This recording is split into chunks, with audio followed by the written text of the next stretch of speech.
Hello friends, welcome to Arpita Kannada blogs. ನಾನಿವತ್ತು ಇಲ್ಲಿ dry jamun ಮನೆಯಲ್ಲ ಸುಲಭವಾಗಿ ಹೇಗ್ ಮಾಡ್ಕೊಳ್ಳೋದು ಅನ್ನೋದನ್ನ ತೋರಿಸ್ಕೊಡ್ತಾ ಇದೀನಿ. ಇನ್ಸ್ಟೆಂಟ್ ಜಾಮೂನ್ ಮಿಕ್ಸ್ ನ ಬಳಸ್ಕೊಂಡು ಈ ರೀತಿಯಾಗಿ ಡ್ರೈ ಜಾಮೂನ್ ನ ಹೇಗ್ ಮಾಡೋದು ಸುಲಭವಾಗಿ ಅನ್ನೋದನ್ನ ತೋರಿಸ್ಕೊಡ್ತೀನಿ.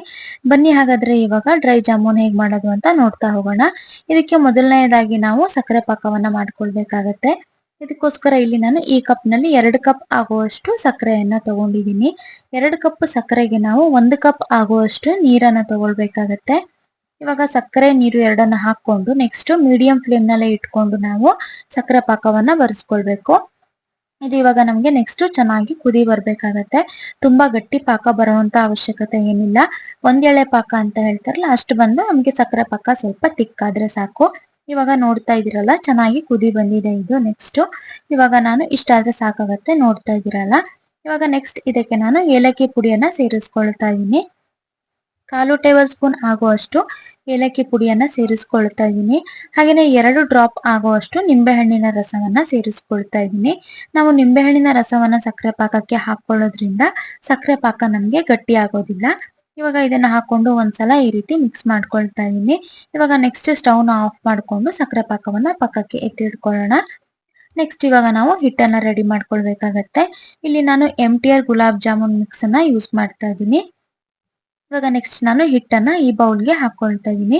ಹಿಟ್ಟನ್ನ ಬೌಲ್ಗೆ ಹಾಕೊಂಡು ನಾನು ಒಂದ್ಸಲ ಕೈನಲ್ಲೇ ಮಿಕ್ಸ್ ಮಾಡ್ಕೊಳ್ತಾ ಇದ್ದೀನಿ. ಈ ರೀತಿ ಮಿಕ್ಸ್ ಮಾಡ್ಕೊಳ್ಳೋದ್ರಿಂದ ಹಿಟ್ಟಿನಲ್ಲಿ ಏನಾದ್ರೂ ಗಂಟಿದ್ರೆ ಅದನ್ನ ನಾವು ಹೊಡ್ಕೊಳ್ಬಹುದು. ಇಲ್ಲಾಂದ್ರೆ ನೀವು ಜರಡಿ ಹಿಡಿದು ಕೂಡ ನೀವು ಹಿಟ್ಟನ್ನ ಯೂಸ್ ಮಾಡ್ಕೊಳ್ಬಹುದು. ನಾನು ಕೈನಲ್ಲೇ ಈ ರೀತಿ ಮಿಕ್ಸ್ ಮಾಡ್ಕೊಳ್ತಾ ಇದ್ದೀನಿ. ಇದಾದ್ಮೇಲೆ ಇವಾಗ ನೆಕ್ಸ್ಟ್ ನಾವು ಸ್ವಲ್ಪನೇ ನೀರ್ ಹಾಕೊಳ್ತಾ ಹಿಟ್ಟನ್ನ ರೆಡಿ ಮಾಡ್ಕೊಳ್ಬೇಕಾಗತ್ತೆ. ಸಾಫ್ಟ್ ಆಗಿ ಕಲಿಸ್ಕೊಳ್ಬೇಕು ನಾವು. ಗಟ್ಟಿಯಾಗಿ ಚಪಾತಿ ಹಿಟ್ಟೆಲ್ಲ ಏನ್ ನಾವು ಮಾಡ್ಕೊಳ್ತೀವಿ ಆ ರೀತಿ ನಾವು ಕಲಿಸ್ಕೊಳ್ಬಾರ್ದು. ಸಾಫ್ಟ್ ಆಗಿ ಹಿಟ್ಟನ್ನ ಕಲಿಸ್ಕೊಳ್ಬೇಕು. ಹಾಗೇನೆ ಚಪಾತಿ ಹಿಟ್ಟೆಲ್ಲ ನಾದ್ಕೊಳ್ಳೋ ತರ ನಾದ್ಕೊಳ್ಬಾರ್ದು. ಅವಾಗ ಜಾಮೂನು ನಮ್ಗೆ ಗಟ್ಟಿ ಆಗ್ಬಿಡುತ್ತೆ. ಈ ರೀತಿ ಹೀಗೆ ಕಲಿಸ್ಕೊಂಡೇ ನಾವು ಹಿಟ್ಟನ್ನ ರೆಡಿ ಮಾಡ್ಕೊಳ್ಬೇಕು. ಇವಾಗ ನೋಡ್ತಾ ಇದೀರಲ್ಲ, ಜಾಮೂನ್ ಹಿಟ್ಟು ರೆಡಿ ಆಗಿದೆ, ನಮ್ಗೆ ಸಾಫ್ಟ್ ಆಗಿ ಬಂದಿದೆ. ಈ ರೀತಿ ಸಾಫ್ಟ್ ಆಗಿ ಕಲಿಸ್ಕೊಳ್ಳಿ. ಇವಾಗ ನೆಕ್ಸ್ಟ್ ಇದಕ್ಕೆ ನಾನು ಒಂದ್ ಅರ್ಧ ಟೇಬಲ್ ಸ್ಪೂನ್ ಆಗುವಷ್ಟು ತುಪ್ಪವನ್ನ ಹಾಕೊಂಡು ಇದನ್ನ ಹಿಟ್ಟಿಗೆಲ್ಲ ಈ ರೀತಿ ಸವರ್ಕೊಂಡಾದ್ಮೇಲೆ ನಾನು ಒಂದು 2 ನಿಮಿಷ ಹಾಗೆ ಬಿಟ್ಕೊಳ್ತಾ ಇದ್ದೀನಿ. ಹಾಗೆ ತಕ್ಷಣ ಕೂಡ ಮಾಡ್ಕೊಳ್ಬಹುದು. ಇವಾಗ 2 ನಿಮಿಷ ಬಿಟ್ಟಿದ್ದೀನಿ ನಾನು. ಹಿಟ್ಟು ಚೆನ್ನಾಗಿ ಸಾಫ್ಟ್ ಆಗಿದೆ. ಇವಾಗ ನೆಕ್ಸ್ಟ್ ನಾವು ಜಾಮೂನ್ಗಳನ್ನ ಮಾಡ್ಕೊಳ್ತಾ ಹೋಗೋಣ. ನಿಮ್ಗೆ ಯಾವ್ಯಾವ ಸೈಜ್ಗೆ ಬೇಕು ಆ ಸೈಜ್ಗೆ ಜಾಮೂನ್ಗಳನ್ನ ಮಾಡ್ಕೊಳ್ಬಹುದು. ತುಂಬಾ ದೊಡ್ಡನು ಮಾಡ್ಕೊಳ್ಬೇಕು ಹೋಗ್ಬಿಡಿ, ಯಾಕೆಂದ್ರೆ ನಾವು ಎಣ್ಣೆಯಲ್ಲಿ ಕರೆದು ಸಕ್ಕರೆ ಪಾಕದಲ್ಲಿ ಹಾಕಿದಾಗ ಜಾಮೂನು ಇನ್ನೂ ದಪ್ಪ ಆಗ್ಬಿಡುತ್ತೆ. ನಾರ್ಮಲ್ ಜಾಮೂನ್ ಎಲ್ಲ ಯಾವ ಸೈಜ್ಗೆ ಇರುತ್ತೆ ಆ ಸೈಜ್ಗೆ ಮಾಡ್ಕೊಂಡ್ರೆ ಸಾಕಾಗತ್ತೆ. ನೆಕ್ಸ್ಟ್ ಇವಾಗ ನಾನು ಕೈಗೆ ಸ್ವಲ್ಪ ತುಪ್ಪವನ್ನ ಸವರ್ಕೊಂಡು ಜಾಮೂನನ್ನ ಮಾಡ್ಕೊಳ್ತಾ ಇದ್ದೀನಿ. ಸಾಫ್ಟ್ ಉಂಡೆಯನ್ನಾಗಿ ಮಾಡ್ಕೊಳ್ಬೇಕು ನಾವು. ಮೇಲ್ಗಡೆ ನಮ್ಗೆ ಕ್ರ್ಯಾಕ್ಸ್ ಬರಬಾರ್ದು, ಸಾಫ್ಟ್ ಆಗಿ ಇರ್ಬೇಕು ಉಂಡೆ. ನೋಡ್ತಾ ಇದ್ದೀರಲ್ಲ, ಇಷ್ಟ ಆದ್ರೆ ಸಾಕಾಗತ್ತೆ. ಈ ಸೈಜ್ಗೆ ಜಾಮೂನ್ ಮಾಡ್ಕೊಂಡ್ರೆ ಸಾಕಾಗತ್ತೆ ನಿಮ್ಗೆ. ಮೇಲ್ಗಡೆ ಕ್ರ್ಯಾಕ್ಸ್ ಇರಬಾರ್ದು, ಅವಾಗ ಎಣ್ಣೆಯಲ್ಲಿ ಹಾಕಿದ ತಕ್ಷಣ ಒಡೆದ್ ಬಿಡತ್ತೆ ಜಾಮೂನು. ಇವಾಗ ನೆಕ್ಸ್ಟ್ ನಾನು ಇದೇ ರೀತಿ ಎಲ್ಲಾ ಜಾಮೂನ್ಗಳನ್ನು ಕೂಡ ಮಾಡ್ಕೊಳ್ತಾ ಇದ್ದೀನಿ. ನೋಡ್ತಾ ಇದೀರಲ್ಲ, ಜಾಮೂನ್ಗಳನ್ನೆಲ್ಲ ನಾನು ಇವಾಗ ರೆಡಿ ಮಾಡಿ ಇಟ್ಕೊಂಡಿದ್ದೀನಿ. ಇದನ್ನ ಇವಾಗ ನಾವು ಡೀಪ್ ಫ್ರೈ ಮಾಡ್ಬೇಕಾಗತ್ತೆ. ಮೊದಲೇನೆ ನಾನು ಎಣ್ಣೆಯನ್ನ ಕಾಯೋದಕ್ಕೆ ಇಟ್ಕೊಂಡಿದ್ದೆ. ಎಣ್ಣೆ ಚೆನ್ನಾಗಿ ಕಾದ್ಮೇಲೆ ನಾವು ಮೀಡಿಯಂ ಫ್ಲೇಮ್ ಮಾಡ್ಕೊಂಡು ಜಾಮೂನ್ಗಳನ್ನ ಹಾಕೊಳ್ಬೇಕಾಗತ್ತೆ. ಇವಾಗ ನೆಕ್ಸ್ಟ್ ನಾನು ಜಾಮೂನ್ಗಳನ್ನ ಹಾಕೊಳ್ತಾ ಇದೀನಿ.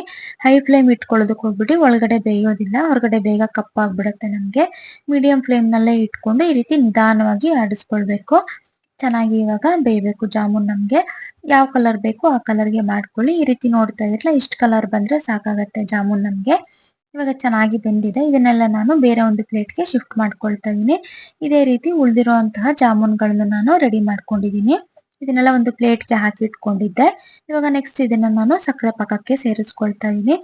ತುಂಬಾ ಬಿಸಿ ಇದ್ದಾಗ್ಲೇನೆ ಹಾಕೊಳ್ಳೋದಕ್ಕೆ ಹೋಗ್ಬಿಡಿ. ಸಕ್ಕರೆ ಪಾಕ ಸ್ವಲ್ಪ ಲೈಟ್ ಆಗಿ ಬಿಸಿ ಇರ್ಲಿ.